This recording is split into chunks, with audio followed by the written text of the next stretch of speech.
Yan ang sinabi ni DPWH Secretary Vince Dizon sa mga senador sa mga tanong bakit kasama si Romualdez sa mga sinampahan ng kaso sa Office of the Ombudsman. Sa budget hearing sa Senado, sinabi ni DPWH Secretary Vince Dizon na nakita ang mga ebidensya batay sa mga proyektong pinasok ng kumpanya ni dating Ako Bicol Party List Representative at dating Appropriations Chairman Saldico.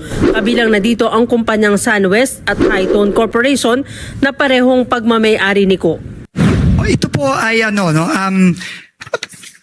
siguro po mga ilang linggo lang, itong nakarang ilang linggo lang, base na rin sa mga nakakuhang ebidensya ng DPWH at dokumento ng mga proyekto ng SunWest Corporation at ng iba pang korporasyon ni former Congressman Zaldico tulad ng Hightone Corporation across many years.